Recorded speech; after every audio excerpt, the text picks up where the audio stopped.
Chers amis téléspectateurs de Teta Santé, nous saluons au nom du Seigneur Jésus-Christ. Je suis Bakoya Yas, des messages de dernier temps. Nous sommes un ministère interdénominationnel dont le but est de révéler la sainteté qui dort au sein des assemblées chrétiennes. Le peuple de Dieu dans l'urgence pour son retour imminent. Je salue tout le monde, nos devanciers, nos aînés, nos collègues pasteurs, tous ceux qui nous suivent chaque vendredi à 21h30 sur cette antenne. Que Dieu bénisse tout le monde.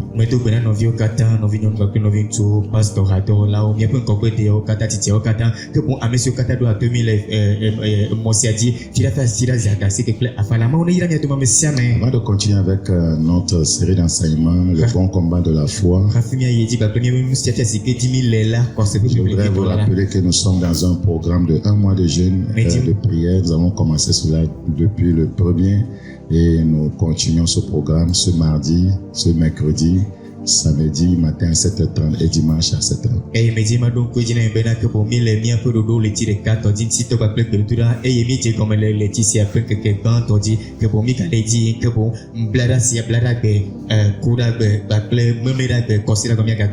Nous traitons du thème le renversement des principautés personnelles et familiales.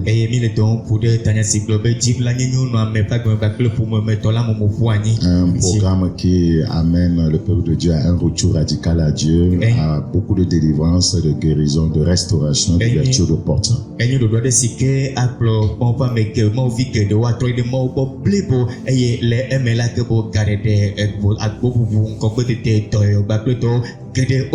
Vous êtes conviés à ce programme, je crois que le Seigneur va vous visiter. Prions maintenant s'il vous plaît. Père Saint, bénis ta profonde chacun et augmente la foi de ton peuple. Merci pour cette grâce. Au nom de Jésus, nous avons prié. Nous sommes dans 1 Timothée, 1 Timothée chapitre 1. 1 Timothée chapitre 1, le verset 18. Le commandement que je t'adresse, Timothée, mon enfant, selon les prophéties faites précédemment à ton sujet, c'est que d'après elles, tu combattes le bon combat.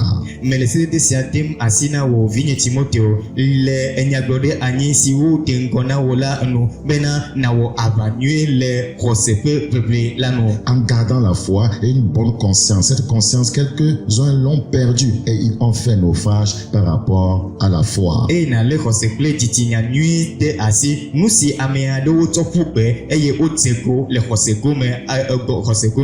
Si vous n'avez pas conscience que, voyez, quiconque veut entrer dans son Canaan doit combattre le bon combat de la foi, vous ferez naufrage.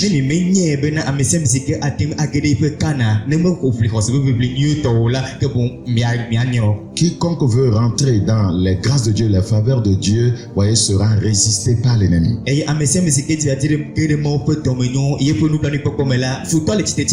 Nous remarquons quelque chose d'intéressant dans le verset 18 ici. Il dit, voyez, le commandement que je t'adresse, Timothée mon enfant, selon les prophéties faites précédemment à ton sujet, c'est que d'après elles, d'après les prophéties, tu dois combattre le bon combat. Or, la prophétie est le dévoilement du plan divin. Bien que le Seigneur dévoile son plan dans ta vie, Timothée, bien que le Seigneur te dise que il te fera ci et ça, tu dois savoir que tu dois combattre le bon combat.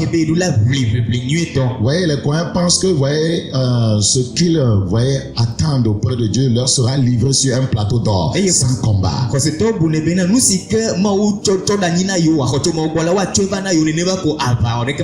Nous avons fait comprendre que pour vaincre l'ennemi, il faut le combattre sur 3 terrains. Le terrain du péché. Vous n'avez pas encore combattu contre le péché jusqu'au sang. Donc il faut combattre contre le péché en luttant jusqu'au sang. Donc vous devez le vaincre sur ce terrain. Deuxième terrain sur lequel il faut vaincre l'ennemi, le terrain de l'incrédulité. Car quiconque quiconque ne croit pas en Dieu, en sa parole, ne doit rien s'attendre de lui. Troisièmement, vous devez vaincre l'ennemi sur le terrain de la désobéissance. Voyez, sans désobéissance, sans l'obéissance plutôt, on ne parlera pas de foi. Et nous avons compris que le Seigneur encourage son peuple à commencer la conquête. Donc,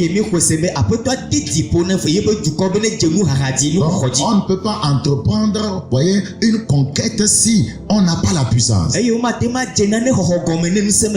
Entreprendre la conquête, voyez, nous appelle à la démonstration de la puissance.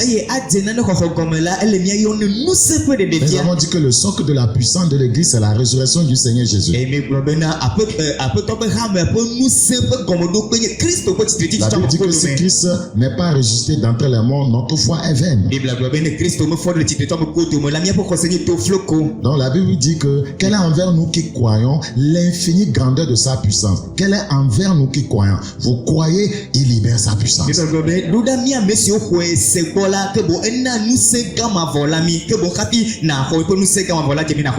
Bible dit à ceux qui l'ont reçu, à ceux qui croient en son nom, elle a donné le pouvoir. C'est au moment où on croit que le pouvoir est donné, le pouvoir est libéré.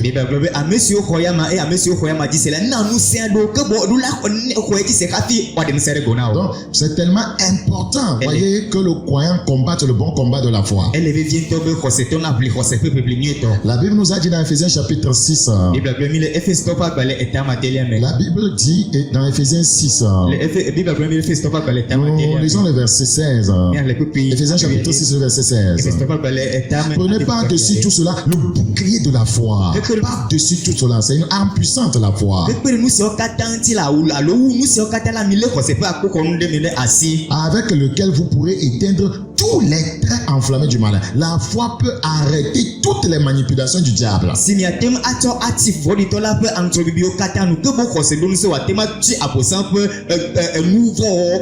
Donc ce soir nous continuons dans cette même lancée.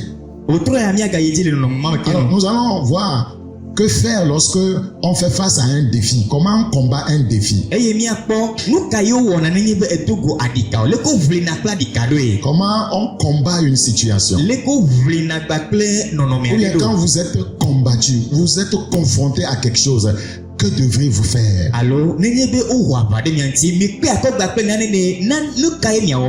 Chaque fois que vous êtes confronté à une situation difficile, vous devez faire les choses suivantes.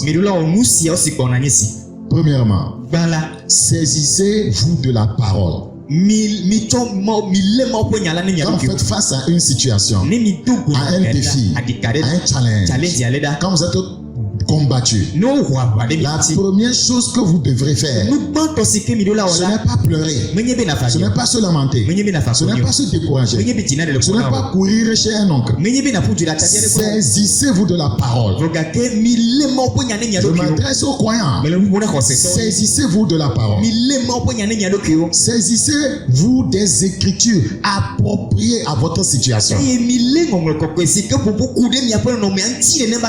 Saisissez-vous des écritures appropriées qui garantissent votre succès ou votre victoire dans la situation.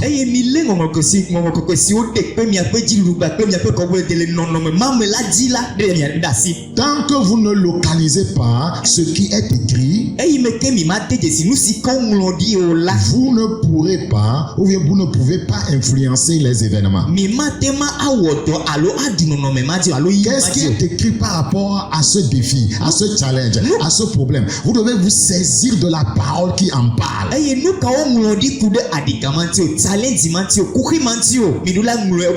C'est le seul moyen d'influencer le problème, d'influencer la situation. Saisissez-vous de la parole.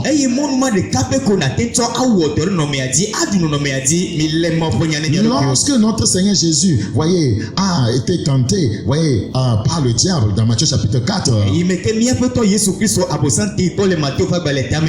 la Bible dit au verset 2, après avoir jeûné 40 jours et 40 nuits, il eut faim.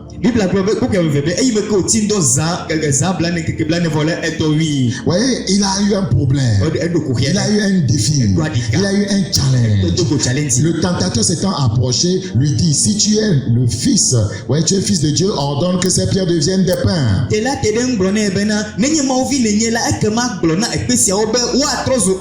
Jésus a combattu par quelqu'un. Le diable. Maintenant, qu'est-ce que Christ va faire? La première chose à faire, ce n'est pas regarder à gauche et à droite. Ce n'est pas promener des regards inquiets. Ce n'est pas chercher du secours chez quelqu'un. Christ s'est saisi de la parole. Jésus répondit, il est écrit. Vous devez localiser ce qui est écrit concernant votre défi, votre situation, votre challenge.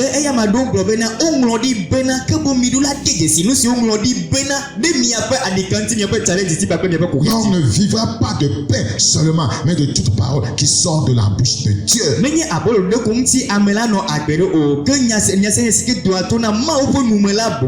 Donc, c'est se saisir de ce qui est écrit qui vous met aux commandes de la situation.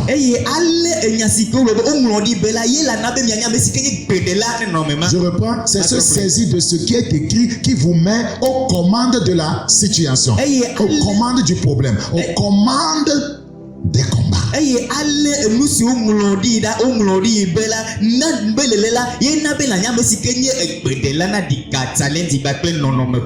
La seule chose auquel l'ennemi ne peut résister, c'est l'autorité de la parole de Dieu.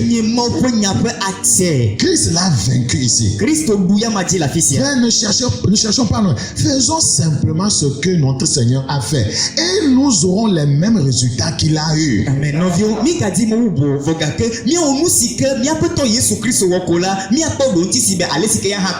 tu es confronté à un défi, à une situation, ne va pas chercher une huile, ne va pas chercher un sel, ne va pas chercher un mouchoir, ne va pas chercher quelque chose d'autre, un sable. Ouais, saisis-toi de la parole.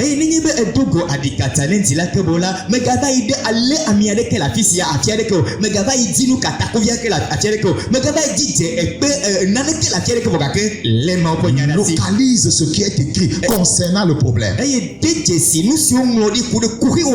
Bible dit dans Somme 107, il a envoyé sa parole, il est guéri, il est fait échapper de la fosse. La parole a une puissance inouïe.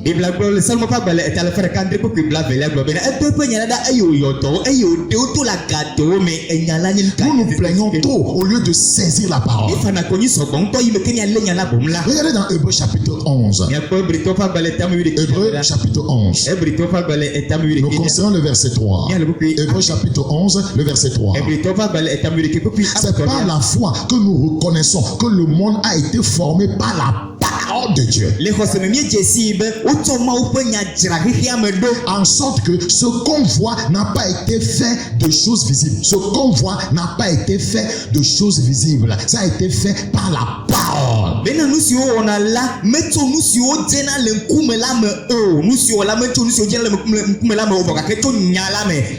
Chaque chose, y compris le diable, fut formé par la parole. Par la parole, vous allez vaincre celui qui fut formé par la parole.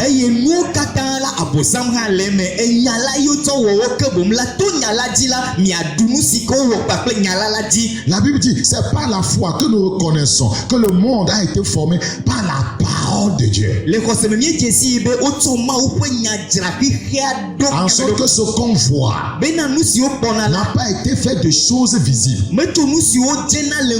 Vous voulez voir quelque chose, vous devez utiliser la parole qui n'est pas quelque chose de matériel. Vous devez utiliser ça pour voir des choses matérielles.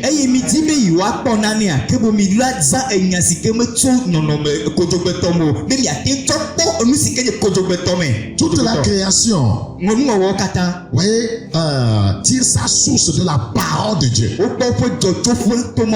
Toute la création tire sa source de la parole de Dieu. C'est tellement important. Quand vous avez un défi, prenons l'exemple de quelqu'un qui a une table. ou bien une chaise, un pied de la chaise branle et a besoin d'être réparé. Il ne peut pas prendre la chaise et l'amener chez le mécanicien. Il ne peut pas prendre la chaise et l'amener chez un charlatan. Le charlatan, ce n'est pas sa spécialité que de réparer les chaises. La chaise doit être apportée, voyez, au spécialiste, le menuisier. Quand l'homme a un souci, il doit retourner à son créateur. J'ai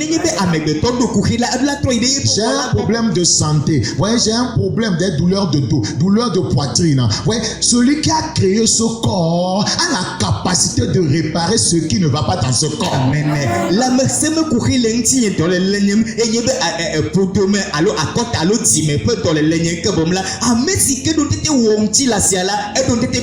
Le problème, c'est que nous allons vers les mauvais remèdes. Quand vous avez un souci, la première chose à faire, frères et sœurs, n'oubliez jamais cela. Saisissez-vous de la parole. Localisez ce qui est écrit concernant votre challenge.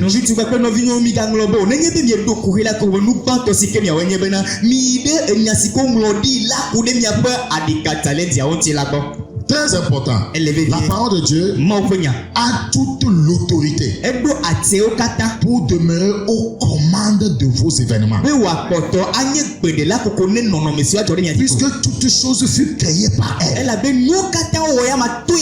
Ouais, elle a la puissance créatrice. Donc vous pouvez créer par la parole ce que vous voulez voir. Dieu appelle les choses qui ne sont point comme si elles étaient. Il appelle avec quoi? La parole.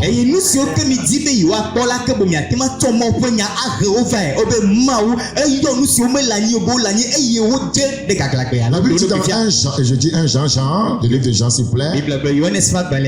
Jean chapitre 1.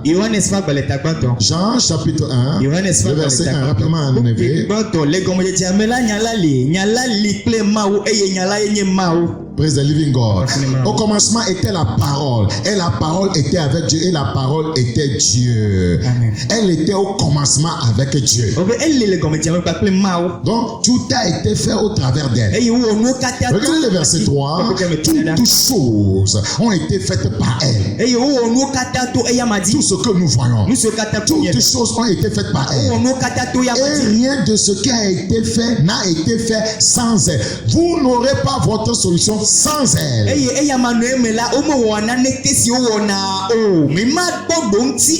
Vous n'aurez pas votre solution, votre percée, voyez, sans elle. Vous n'aurez pas votre délivrance, votre guérison sans elle. Pourquoi se saisir de la parole? Pourquoi se saisir de la parole de Dieu? Regardez rapidement dans Ecclésiaste chapitre 8. Ecclésiaste chapitre 8, le verset 4. Enlevez rapidement.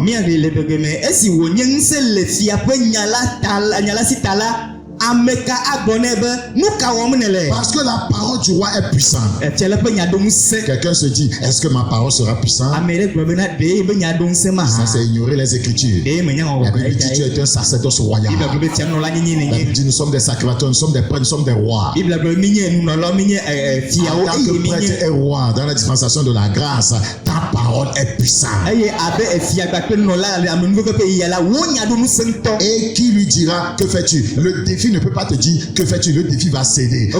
Satan ne peut pas te dire que fais-tu. Vous voyez, devant la parole, il va céder.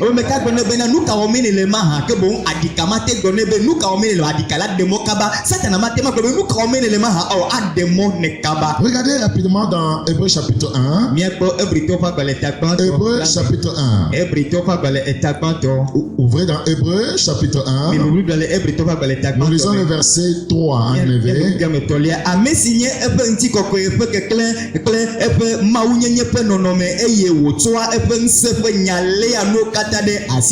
Praise the living God. Quelle parole. Et qui étant le reflet de sa gloire et l'empreinte de sa personne et soutenant toutes choses par sa parole puissante. soutenant toutes choses par sa parole puissante. Dieu peut te soutenir par sa parole puissante. Tu ne vas pas tomber. Amen. Dieu peut te soutenir par sa parole puissante. Ce défi ne va pas te détruire. Donc la parole de Dieu est très puissante. Lorsque vous faites face à un défi, lorsque vous êtes combattu, sœurs, frères, serviteurs de Dieu, allez vers ce qui est écrit. Localisez ce qui est écrit concernant le défi. C'est la première chose à faire dans le bon combat de la foi. La seconde chose à faire, la seconde chose à faire, lorsqu'on est confronté à une situation difficile, libérez-vous la foi, ou bien libérer votre foi. Je vais vous enseigner comment ça se fait. Libérez votre foi. Libérez votre foi sur cette parole dont vous vous êtes saisi. On ne libère pas la foi en l'air.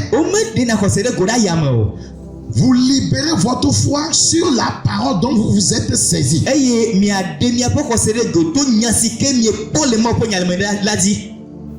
Quand je dis passez mettre sur je suis guéri, ma foi est libérée sur cette parole. C'est ce que je viens de dire. Ouais, c'est sur ça que je fonde ma foi.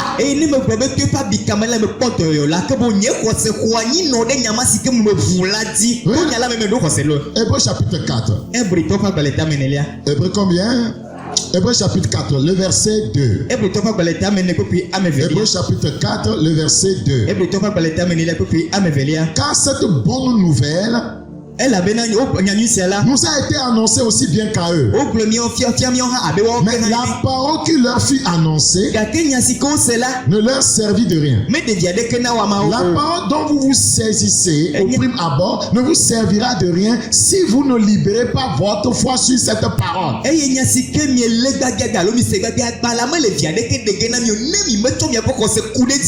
la parole qui leur fut annoncée ne leur servit de rien parce qu'elle ne trouva pas de la foi chez ceux qui l'entendirent. Donc la parole que vous libérez doit être mélangée avec votre foi. Il doit avoir un mélange de la parole avec la foi. C'est-à-dire, vous construisez consciemment votre foi sur cette parole libérée.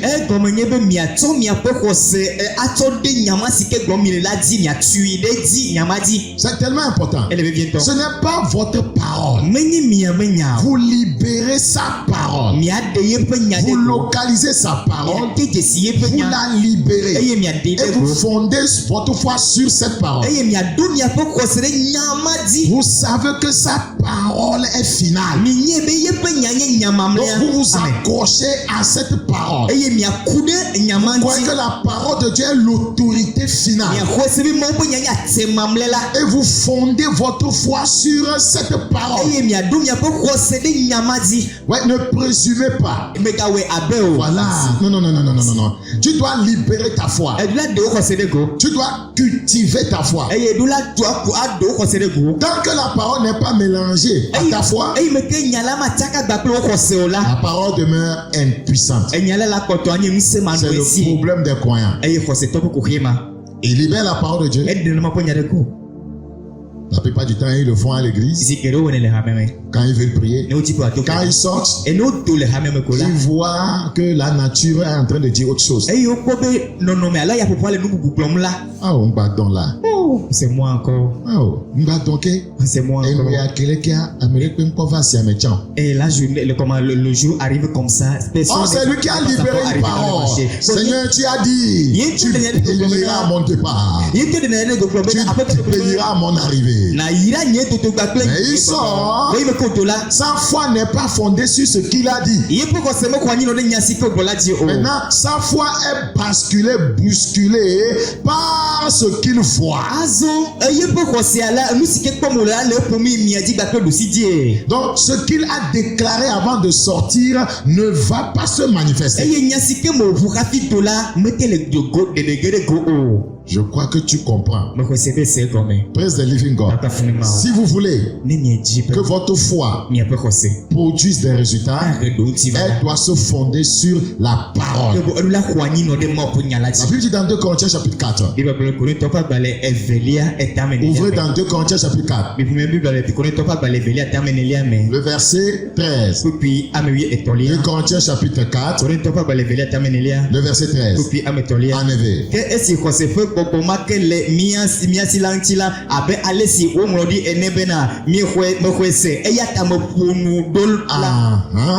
Tu as compris ça? Le verset 13. La Bible dit: et comme nous avons le même esprit de foi qui est exprimé dans cette parole de l'Écriture, j'ai cru, c'est pourquoi j'ai parlé. Tu parles alors que tu ne crois pas, ça ne donnera rien. Tu parles en présumant, ça ne vient pas de ton cœur. Ce que ta bouche dit, ton cœur n'accepte pas ça, ça ne donnera aucun résultat. Parce que c'est la foi qui transforme la parole que tu as libérée en puissance. Et c'est cette puissance maintenant qui vient le défi.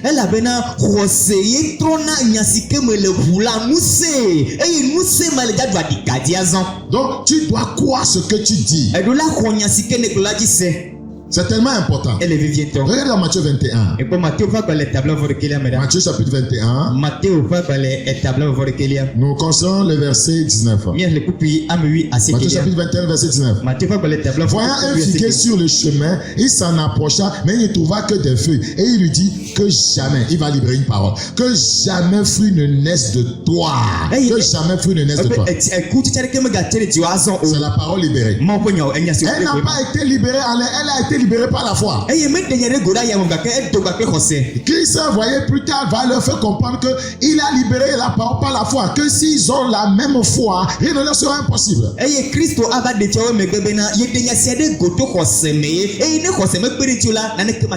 à l'instant, le figuier sécha. Les disciples qui virent cela furent étonnés et disent: comment ce figuier est-il devenu sec en un instant?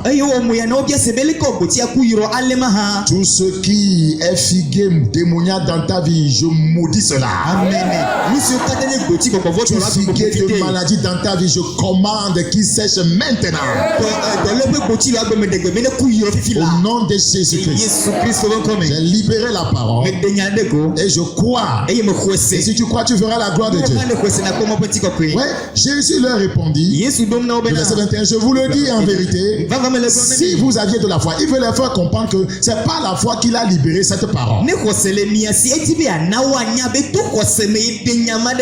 que vous ne doutez point, non seulement vous feriez ce qui a été fait à ce figuier, non seulement vous feriez ce qui a été fait à ce challenge, à cet obstacle, à ce blocage, à ce chômage, à cette maladie. Ouais, il dit, mais quand vous direz à cette montagne,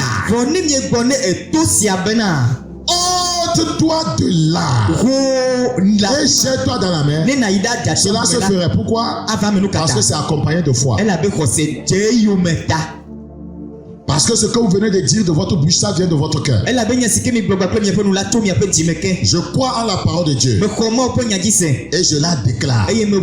C'est cela libérer sa foi. Quand on est confronté à un défi, première chose à faire, localiser ce qui est écrit, se saisir de la parole. Deuxième chose, voyez, libérer votre foi. Troisième chose, présentez votre cas. Présentez votre cas, votre situation. Présentez votre cas veut dire prier Dieu.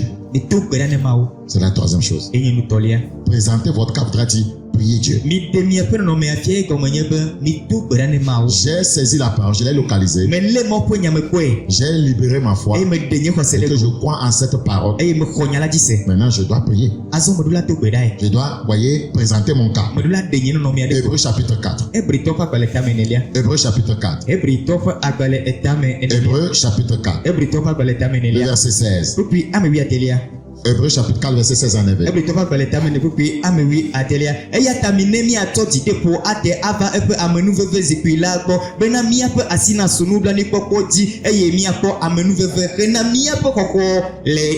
Approchons-nous donc avec assurance du trône de la grâce. J'ai saisi la parole, j'ai libéré ma foi, donc je peux aller avec assurance dans la prière. Praise the living God. Approchons-nous donc avec assurance. Donc, si tu n'as pas localisé la parole, si, voyez, tu n'as pas foi en cette parole que tu as localisée, toute prière que tu es en train de faire restera lettre morte. C'est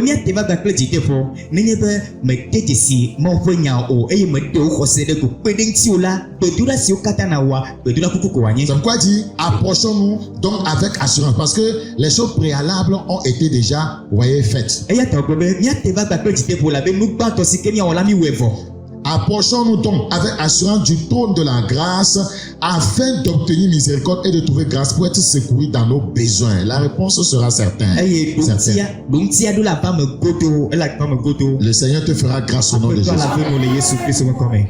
Exemple de prière. Père, c'est ta parole qui a dit ceci. Et je crois que ce que tu as dit est vrai. Seigneur, prouve ta parole. Et tu commences à prier.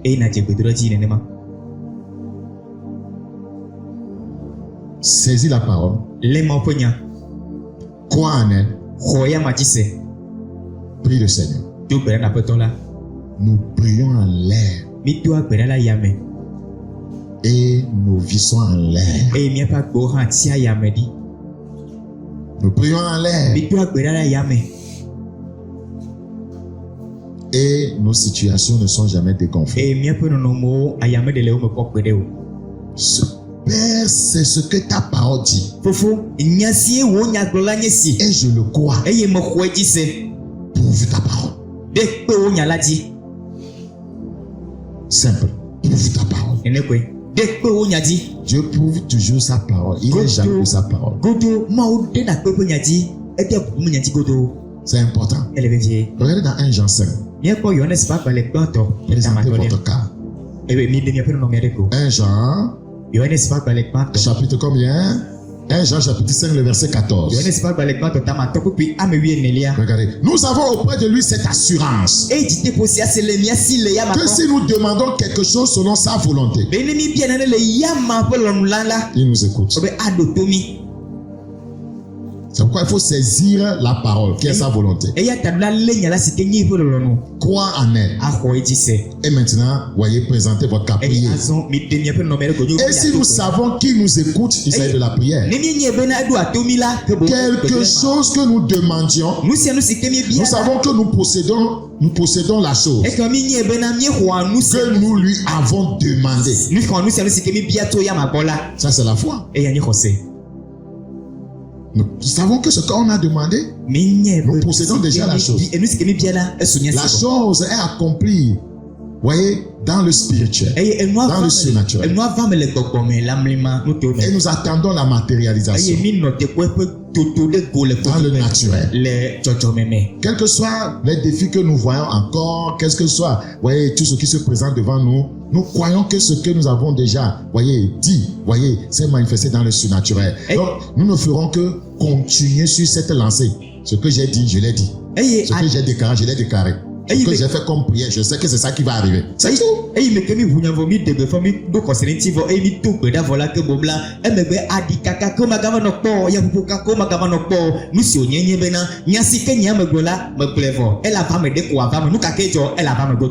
Le problème de Coran, des fois, il pense que toute, voyez, réponse de Dieu est toujours instantanée. Eye xɔsetɔ ƒe kuxie nye bena wobune be ɖoŋtsi ɖe sia ɖe tso mɔ gbɔ la kpatakpata ye wòvana. Ils ne connaissent pas l'art d'attendre. Womenya tenɔnɔ kpɔ Mawu ƒe nɔnɔme. Les gens n'attendent pas Dieu. Amewo menɔa te kpɔ Mawu. Beaucoup même vont lui donner des ultimatums. Eye ame geɖewo ŋutɔ woake se ne agblɔ be.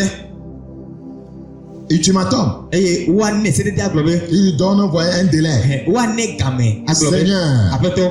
si dans 2 jours, Ne le keke ça n'arrive pas, me nu sia je ne medzɔ suis la. pas serviteur de Dieu. Nye meka nye Mawu Je fa jette la Bible. Batsɔ Biblia ƒu gbe. Pourquoi tu parles comme ça? Nu ka ta le ƒoƒo nenema?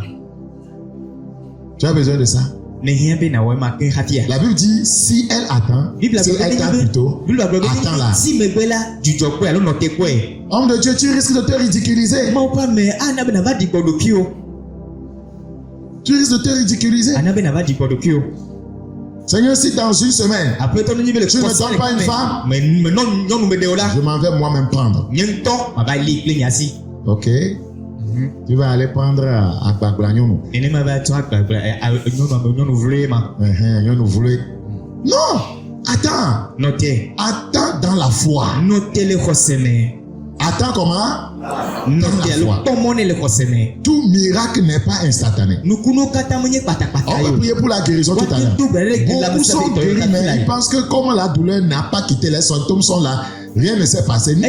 Eye ame geɖewo kpɔ dɔyɔnu ma ke vɔ gake wobui be yi me ke vevesese ame kpɔ tso yiwo kpɔ alizirika ko la be womekpɔ dɔyɔyɔ. Tout miracle n'est pas instantané. Nukunu ɖe sia ɖe mevana kpatakpata o. Toute guérison n'est pas instantanée. Me dɔyɔwo katã vana kpatakpata o. Mais vous devez savoir que Dieu n'échoue jamais, sa parole n'échoue jamais. Amen. Milua nye be Mawu megena o, yeƒe nya hã megena La Bible dit s'il croit que ce qu'il dit arrive, il le verra s'accomplir. Ne Biblia gblɔ be nenye be exɔ ese be nya si ke gblɔ la eva me la ela kpɔ mo ava va eme. Praise the living God. Alléluia. Amen. Présentez votre cas. Mite miaƒe nɔnɔme afia. Vous devez prier. Egɔme nye be milua to gbe La ɖa. quatrième chose nous montre comment prier maintenant. Eye enu nelia fia mi leke miato gbe ɖa azɔ. Adressez-vous à la situation. Eye mitsɔ nya ɖe nɔnɔmea ŋuti. Adressez-vous à la Ebe mi situation. ƒonu na nɔnɔmea. Frères et sœurs, faites face à la situation et parlez là. Nɔvi tu kpakple nɔvi nyɔnuwo. Mi tsitre ɖe nɔnɔmea ŋuti miaƒonu ƒo ɖe. Parlez carrément à votre situation. Ƒonu ƒonu miaƒe nɔnɔmea kɔtɔe. C'est pourquoi des fois, quand je dirais la prière, je demande aux gens de dire toi. Eya ta ya ɖo ne me le gbedrɔ me bia tsɔ mɔgbɔ mi ne gblɔ bena ewo. Parlez à la situation. Mi ƒonu ƒo na C'est ce nɔnɔmea. que Jésus disait Enuma nyama Yesu dans gblɔ na. Marc 11, Marko ƒe agbalẽ tame ɖekelia. le verset 23. Kpukpui blavɔ etɔ̃lia. Nous le lisons rapidement. 20 me le egblɔm na mi bena ame si ke la gblɔ na eto sia be wo ne nayi adze ati aƒume la eye mekeɖi le eƒe dzime la hafi boŋ wòxɔnɛ sena bena nu si gblɔm yele la le eme va ge la ava va me nɛ. Il ne s'agit pas de prier de façon, voyez, vague. Eye menye bo ado gbe ɖa ko nenema Le o. Seigneur, voyez, nous enseigne quelque chose de spécifique à faire. Eye aƒetɔ le nu tɔxɛ ɖe si ke miawɔ la fia Si mi. quelqu'un dit à cette montagne, la situation, Na ame ɖe gblɔ le to sia be nɔnɔme abe le défi, adika be adressez-vous au défi. miƒonuƒo na dika. La plupart d'entre nous Ame geɖewo le mia dome la. sont trop souvent occupés à parler à Dieu au lieu de parler au problème. Eye zi geɖe la wonɔ anyi nɔ nuƒoƒo na Mawu ko eyi me ke wònye be aƒoƒo na kuxia ŋutɔŋutɔ la. Seigneur, je ne me sens pas bien. Seigneur, il y a encore un défi devant moi. Vous parlez à Dieu au lieu de parler au problème. Dieu ne viendra pas parler à la montagne à votre place. Christ a dit si quelqu'un dit à cette montagne. Jésus n'est pas ta montagne. Parle à la montagne. Amen. Yesu mama mo le vage aƒoƒo le to aɖe te woƒe o. Yesu gblɔ bena na ame ɖe gbɔna eto sia be ke boŋ ƒonuƒo na toa. Yesu menye toa o, ƒonuƒo le toa. Dieu ne va pas venir parler à tes montagnes. À ta place. Priez à Dieu, mais parlez au problème. Tu as compris? Priez à Dieu, mais parlez au problème. Les problèmes, on leur parle. On les commande. Mais Dieu, on le prie. On prie Dieu. Mais quand il s'agit d'un problème, on parle, on commande. À partir de ce que tu as appris, plus haut, saisis la parole. Et tout nous c'est que surtout comme jamais nyebe lenya lagba. Libérer ta foi. Te o khosede ko. Présente ton cas. Et te o nonomia fia. Adresse-toi à la situation. Vous vous adressez trop à Dieu. Ce n'est pas lui qui est votre problème. C'est vrai, non? Elle a dit, Seigneur, qu'est-ce que je t'ai fait? Que depuis 2 ans, que je sois toujours dans ce problème. Tu t'adresses à Dieu. Dieu est ta montagne maintenant. Donc tu veux ôter Dieu de devant toi. Pour trouver la solution. Ça ne marchera pas. C'est le problème. Vous voyez, c'est le problème qui est le problème. Excusez la technologie. Donc adresse-toi au problème. Vous écoutez, mais vous ne voulez pas pratiquer. Si vous ne faites pas ce qu'il a fait, vous n'allez pas commander les mêmes résultats que lui. C'est pas possible. Donc nous devons apprendre comment parler. Face à face à Goliath, David n'a pas prié Dieu. David a parlé à Goliath au problème. Dans 1 Samuel chapitre 17. Le Samuel pas balekban to tamewi andrelia. 1 Samuel chapitre 17. Samuel pas balekban to tamewi andrelia. Goliath est-il votre problème? Pourquoi vous adressez à Dieu? Adressez-vous à Goliath. 1 Samuel chapitre 17. Le verset 45. David dit aux Philistins, c'est le Philistin le problème. Tu marches contre moi avec l'épée, la lance et le javelot. Et moi je marche contre toi au nom de l'Éternel des armées, du Dieu de l'armée d'Israël que tu as insulté. Aujourd'hui, l'Éternel te livrera entre mes mains. Je t'abattrai par le problème. Je t'abattrai. Et je te couperai la tête. Coupe la tête à ton problème. En lui parlant. En lui adressant la parole avec foi. Regardez dans Proverbe chapitre 18. Proverbe combien? Proverbe chapitre 18. Rapidement, le verset 21. En effet. Praise the living God. Quelle parole. Le verset 21. La mort et la vie sont au pouvoir de la langue. Quiconque l'aime en mangera les fruits. Que dis-tu? C'est ce que tu récolteras. On ne récolte que ce que l'on sème. Quelle parole sèmes-tu? La mort et la vie sont au pouvoir de la langue. Je veux que ce problème meure. La solution est sur ma langue. Je veux que ce problème meure. La solution est sur ma langue. C'est tellement important. Et la 5e chose, déclarez votre victoire. Amen. Déclarez votre victoire. N'attendez pas que quelqu'un d'autre, voyez, le fasse à votre place. Annoncez votre victoire. Annoncez-la vous-même. Je me rappelle de ce groupe de personnes. Je n'oublie jamais cette histoire. Qui s'était, voyez, assemblés à l'entrée, voyez, d'une contrée pour prier parce qu'il ne pleuvait pas dans cette contrée.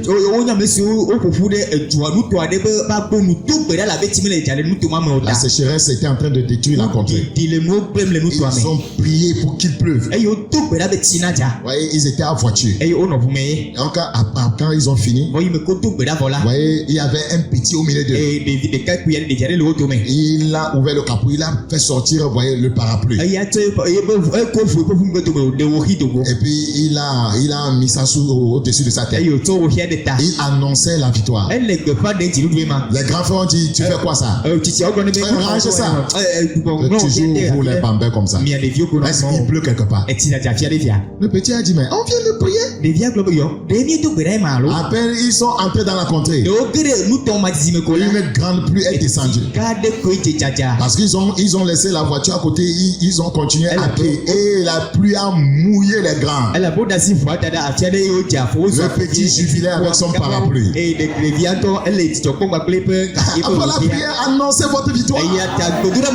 Pas les actes que vous posez, par le langage, par vos expressions, par votre comportement. C'est tellement important.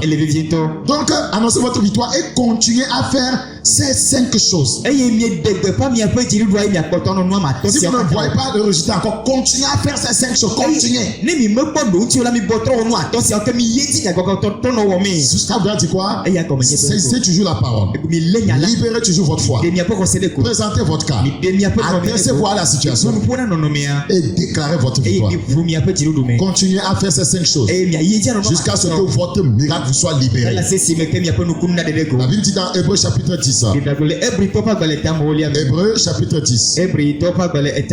Vous n'avez pas besoin d'un quelconque scène. Vous n'avez pas besoin d'une quelconque eau. Hébreux chapitre 10, le verset 38. Hébreux 10, le verset 38. Et mon juste vivra par la foi. On n'a pas dit que le méchant vivra par la foi. La foi ne trouve pas son expression dans la vie du méchant. La foi ne trouve pas son expression dans la vie du voleur, dans la vie du menteur, dans la vie de l'idolâtre, dans la vie de l'adultère, dans la vie du fornicateur. Et mon juste vivra par la foi. Et mon juste vivra par la foi. S'il se retire, mon âme ne prend pas plaisir en lui. Praise the living God. Et dès que vous voyez le résultat ou les résultats, donnez toute la gloire à Dieu. Frère, la vie est un combat. La vie n'est pas une fête. La vie est un combat. Et la défaite ne devrait pas être pour vous une option. La défaite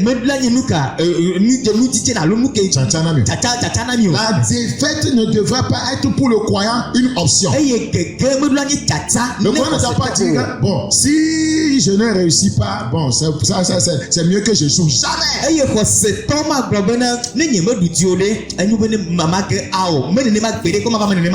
La défaite ne devrait pas être quoi? Pour le croyant, une option. Vous ne devez jamais envisager l'échec. Vous ne devez jamais envisager la défaite. La victoire devrait être notre seul, voyez, motif d'adoration. Amen. Praise the living God. Le triomphe doit être toujours notre but. Parce que la Bible le dit dans 2 Corinthiens 2:14. 2 Corinthiens chapitre 2, le verset 14. Il est écrit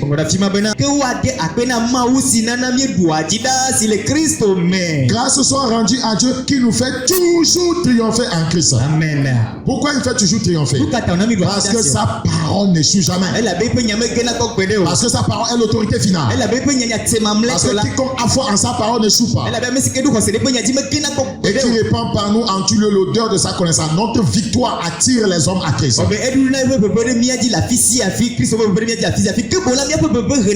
Néhémie chapitre 2 vers. Néhémie assurait que Dieu leur donnera le succès. Regardez dans Néhémie chapitre 2, le verset 21. Je leur fis cette réponse. Quelle réponse fais-tu au défi? Je leur fis cette réponse. Quelle réponse fais-tu au challenge? Quelle réponse fais-tu à Satan? Quelle réponse fais-tu au démon? Le Dieu des cieux nous donnera le succès. Le Dieu des cieux nous donnera le succès. Praise the living God. Nous, en tant que serviteurs de Dieu, nous ne devons pas envisager l'échec. Praise the living God. Je prie que le Seigneur nous aide. Praise the living God. Regardez dans Galates 2:17. Galates chapitre 2. Le verset 17. Ce message c'est pour les croyants. C'est pour ceux qui ont fait la paix avec Dieu. Galates chapitre 2, 17. Si Tu vas expérimenter les mêmes choses. Tu dois faire la paix avec Dieu. Tu dois donner ta vie au Seigneur Jésus-Christ. Jésus est la solution au monde d'aujourd'hui. Tu peux courir jusqu'au bout du monde sans trouver ce que tu cherches. Parce que la réponse est auprès de Christ. La Bible dit au verset 17, mais tandis que nous cherchons à être justifiés par Christ, si nous étions aussi nous-mêmes trouvés pécheurs, Christ est-il un ministre de péché? Loin de là. Ce sont les serviteurs de Dieu qui sont appelés à manger, voyez, les grâces de Dieu. Ce ne sont pas des serviteurs de péché. Si Christ est en toi, tu ne peux pas être un serviteur, un ministre de péché. Si Christ est en toi, tu vas être un ministre de la justice, un ministre de la sainteté, un ministre de la vérité, un ministre de l'amour. La Bible dit dans Ésaïe chapitre 65, 13. Ésaïe 65, 13. Ésaïe 65, 13. Je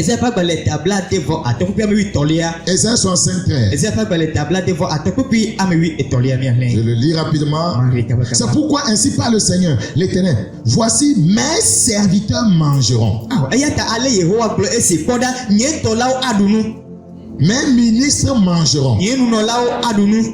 Ces ministres et les ministres de Christ, c'est-à-dire les enfants de Dieu, ne sont pas des ministres de péché, des ministres de l'injustice. Voici mes serviteurs mangeront et vous aurez faim. Pourquoi un enfant de Dieu doit avoir faim alors que manger est la promesse de Dieu pour lui? Ce n'est pas normal. Ouais, voici mes serviteurs mangeront. Ce dont nous parlons est spirituel. Un païen, un pécheur va dire, qu'est-ce qu'il raconte? Est-ce que je suis croyant? Je ne mange pas. Non, je parle du royaume. La Bible dit, le royaume des cieux, ce n'est pas le manger et le boire. Nous mangeons des grâces de Dieu. Les choses spirituelles dont nous mangeons là, voyez, il ne s'agit pas de akpan, il ne s'agit pas de aiglin, mes serviteurs mangeront. C'est plus grand que ce que tu penses. Ce n'est pas akpan, ce n'est pas tintinga. Alléluia. Tu as besoin de Christ. Ne dis pas que non, je ne suis pas chrétien, mais je mange. Il raconte quoi? Non, non, non, non. Nous avons à manger une nourriture que les païens ne connaissent pas.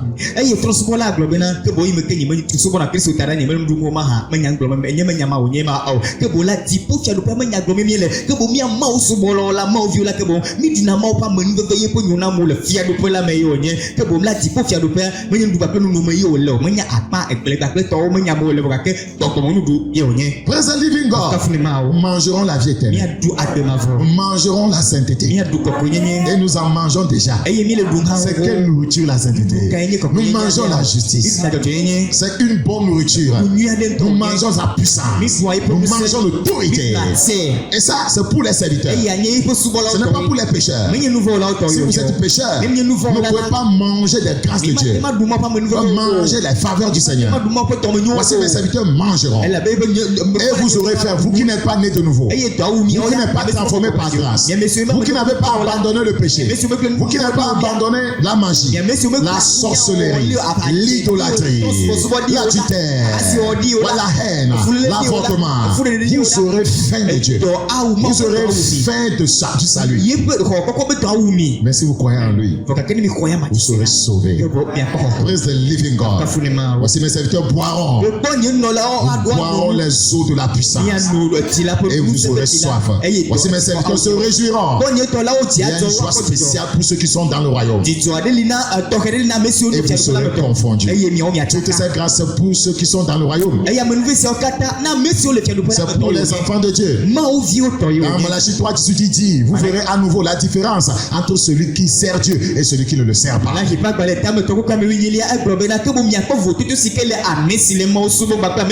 toujours une différence entre celui qui sert Dieu et celui qui ne le sert pas.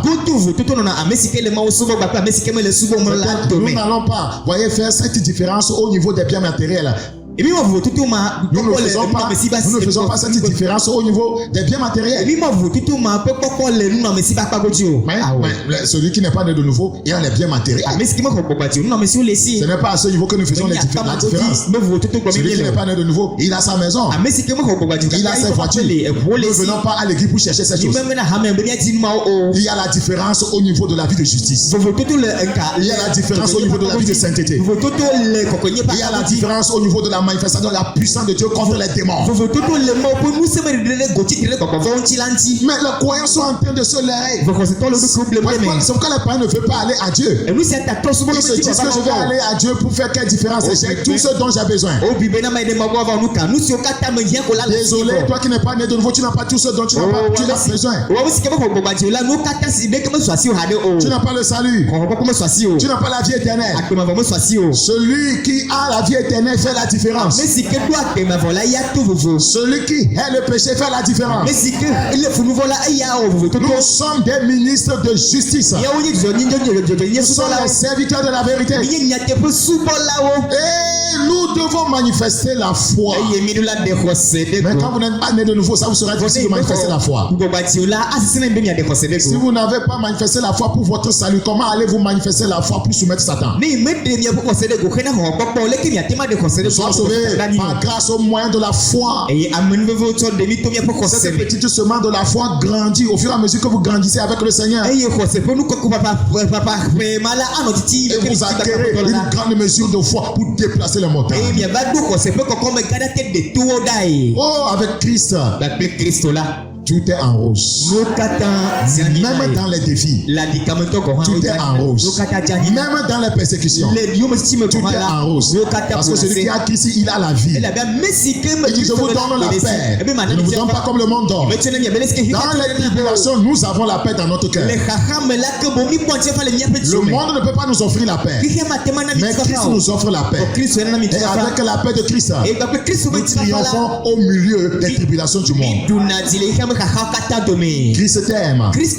Et moi aussi. Prions le Seigneur. Le Seigneur t'a pas été semé. Quel engendre le retour à la vérité. Merci pour cette grâce. Je prie pour quiconque a reçu la parole et qui a cru en la parole et qui veut manifester les principes qui ont été enseignés. Glorifions-nous dans sa vie. Au nom de Jésus, quel que soit ton défi, je le maudis. Je le commande de sauter. Que ta maladie meure maintenant. Reçois ta guérison. In Jesus' name. Amen. C'était Bakoya Yas. Vous le vendredi prochain avec Dieu. Et n'oublie pas le programme de jeu. Merci beaucoup. Au revoir. Portez-vous bien. Du 1er juin au 1er juillet 2023, les Messagers de dernier temps organisent pour la deuxième édition un programme de jeûne et prière. Thème, le renversement des principautés personnelles et familiales. C'est un grand rendez-vous d'enseignement, de miracles, de délivrance, de guérison, de restauration et d'ouverture de portes. Vous êtes cordialement invités à prendre part à ce programme. Heure, les mardis et les mercredis à partir de 16h30, les samedis à partir de 7h30 et les dimanches à partir de 7h00. Lieu, siège des Messagers des derniers temps, si à Agoué-Kakaveli, derrière le stade JCA d'Agoué, à 100 mètres dans le corner de l'immeuble Carole Bleu, au rond-point BKS1. Orateur, évangéliste Bakoyayas. Pour plus d'informations, contactez le 90 37 50 85 ou le 70 47 07 72. Ne ratez pas ce grand rendez-vous qui peut changer à tout jamais votre vie. Que le Seigneur vous bénisse.